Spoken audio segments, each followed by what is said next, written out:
Howdy y'all, it's J.R. Gonzalez with another video here on the Gamingverse.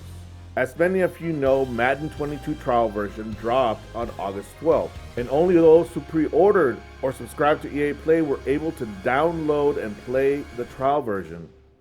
Now, thanks to my beautiful wife, I was able to play the full 10 hours over a course of 2 days. Like many of you, I've been playing Madden since the early 90s. Unlike the hardcore die-hard players, however, I'm still an amateur player. Like most of you, work, family, and other obligations only allow us a small window of time to play after work or on the weekends. Now, we probably only play against our children today when they're not hogging the console though. Now, in this video, I review Madden 22 for you, the amateur player. I will give you my first impressions, my honest criticisms, and opinions of the game. Now, meet Chilito. He will tell us how hot this game is from a mild 1 chile to the fire-eating 10 chiles.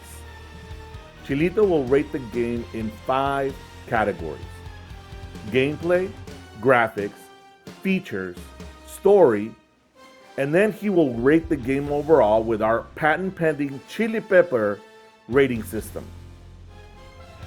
I hope my insight and Chilito's patent-pending rating system will help you decide whether you want to spend your money on Madden 22 when it launches on August 20th, or wait and buy it when it goes on sale later than the year after all the diehards have spent their own money. Now, if you stick around towards the end of the video, I will give you my personal opinion whether you should spend your hard-earned cash on Madden 22. If you're ready, let's get started. Now, before we start to get into the meat of things, I want to ask you guys for a favor. If you like the content of this video, please don't forget to smash the like button. If you want to see more content like this one on the channel, don't forget to subscribe. And to get notified when we upload new videos, click on the bell icon. Your support means a great deal to us. Now, 2 more housekeeping things. First, join our Discord community for additional content, games, and fun. The link is in the description below. And for more discussion on this and any other topic, hit me up on Twitter, Facebook, or Instagram. Those links are also in the description below. Now to what you were here for. Let's start by talking about gameplay. More specifically, let's talk about player control. Just in the first few hours of exhibition play, the control of the players on the field, whether it was the quarterback, the running back, the wide receiver, the defensive linemen, the linebackers, the cornerbacks, or even the safety, was so difficult. The joysticks on the controller were extremely sensitive to any movement. It was making it so difficult to have full control over the movement of the player on the field. Just one twitch of the finger and the player would move in a direction you never intended.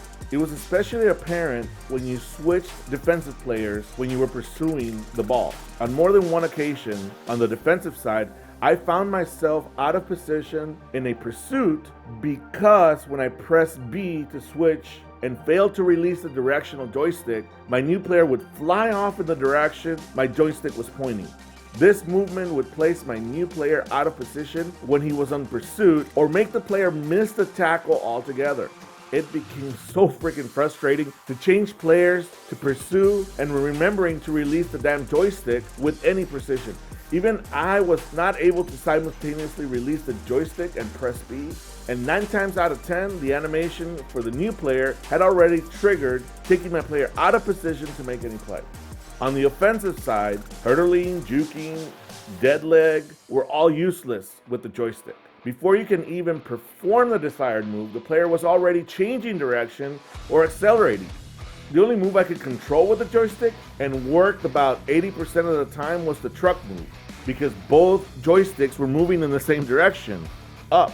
EA needs to do something about the sensitivity of those joysticks because it's very frustrating to control player movement. Maybe giving us a little control over the sensitivity in the control interface would help. This way, we can set the reaction timing that is right for us, the amateur players. Now, this is just one of the issues I had with gameplay in Madden 22. If you want me to go in depth into gameplay issues, I can do this in another video, so comment below, and if I get enough comments, I'll go in depth on that. Now let's talk about Madden 22's graphics. The graphics have changed little from year to year, and Madden 22, it's no different. Player likenesses improved very little, even with face scanning. For some reason, EA had a difficult time accurately depicting player likeness. Even when you see Patrick Mahomes and Tom Brady, the cover players, their graphic likeness has much to be desired. Now, one caveat. I am playing on the Xbox One console, since purchasing an Xbox Series S or X is almost impossible these days. I'm not sure if the next generation console makes a difference when it comes to player likeness, but it might make a difference in graphic performance. The Xbox One was actually having a difficult time with some of the animations, especially on the offensive and defensive lines during running plays. Interestingly enough, the offensive and defensive lines seemed to stutter every time you hiked the ball and the running back started moving. Players on the offensive line and defensive line looked somewhat washed out when in formation. They didn't seem to move fluidly. Now, I know EA talked about how they added hundreds of new faces to the game to prevent players from looking like twins, but I have to say it made no difference. Except for the players whose faces they have scanned, all the other players look similar to each other. The stadium crowd has the same issue. There's very little diversity in the crowd. With games like Red Dead Redemption and The Witcher and Last of Us and Assassin's Creed that have this ultra realistic looking characters, I don't understand how EA has not adopted that technology to render player likeness, or even more realistic characters in their cutscenes. The cutscenes look like animated cartoons rather than like real people. It was painful to watch every scene in face of the franchise and not feel like you were watching an arcade game rather than a movie. That's the difference between those games I mentioned and Madden. There's no immersion for those of us who enjoy that aspect of the game. You go from a bad cutscene to a stats page to a game and back again. Why even have cutscenes? Just go from the stats page to the game and back and let the avatar build up. Everything that is done in the cutscenes can be managed in the stats page with some text. I have to say that the graphics, at least on the Xbox One, look very arcadey to me. EA needs to step up its graphics game to take full advantage of the powerful graphics cards in the next generation consoles. Now let's talk features. EA touted a long list of new features for Madden 22, especially to those who would play the game on the next-gen consoles. For the most part, EA delivered on those features. I don't know about the next-gen features like dynamic game day, but for the rest of the game, I'm looking forward to a couple of the returning modes. Exhibition and head-to-head were two of my favorite modes growing up, and I was upset when they were taken away from us. Madden 22 brings them back. Now I can play with any team I want at any time and not have to go through the franchise and wait for a game day or simulate my way to play the team that I want to play. I didn't play much of the yard on Madden 21, but I was able to play NBA Live events and NBA Live 19. Those live events are fun because I was able to play with my avatar and I could get a couple of games in after work. The yard is a fun, relatively new feature, and I think it's a good addition to the game. Now, I've been a solo franchise player for a long time, and I'm excited for the changes they made to franchise this year. I'm especially excited with the scouting infrastructure they created. I only played Face of the Franchise over the 10 hours. I'm unable to tell you much about the franchise mode. Now, I know that the scouting system will not be released until launch, but I look forward to the changes. I'm not an Ultimate player, so I'm not even going to comment on how Ultimate players are impacted with all their new features. Finally, let's talk about single player story mode. I have to say straight out of it, it is a big disappointment.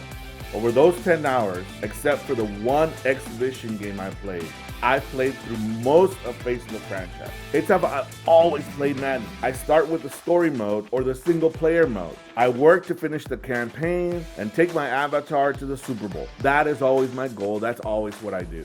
I look forward to the single player mode every year because I don't have the time to devote to a franchise or to Ultimate, or even to the Yard. Those modes require hours of commitment, especially when you're playing online. Single player mode is a play when you can mode, but to me, it's a way to experience what the top players in the NFL experience when they make a run for the Super Bowl. It's my story that I'm playing every time I'm on single player mode. This year, they ruined it. Last year's Face of the franchise, although many people called it cheesy, I feel it had the best story that it's had in years, notwithstanding the graphics. I felt like you were working to accomplish something. You wanted to become a Hall of Fame player. Even at the end, when you go back to your high school and they reveal that scoreboard in your honor because you accomplished becoming a Hall of Famer, I have to say, it almost made me cry. The only regret was that it simulated too many of the games I wanted to play during the season. I wanted to have control over how many games I played during the season, what teams I could play. I was hoping that this year would be different. Instead, Madden went backwards. They streamlined the story and focused their efforts on the mechanics. The graphics and the cutscenes continue to break any immersion the story might give you. The voice acting leaves a lot to be desired.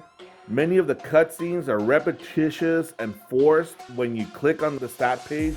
There's no progression to the things that you do outside of the game, and there is no continuity in the story. It would be better if EA just made it a single player mode and ditched the story and just allow me to create an avatar and play in as many games to level up my player, whether it be, an exhibition or in the Yard. Now, what I really would love is a true immersion story without having to go to the stats screen to choose what to do next. Instead, it's an open world with cuts to your scheduled games during the season in the different stadiums. That's kind of what I want for EA story mode. Now, I can hope for that.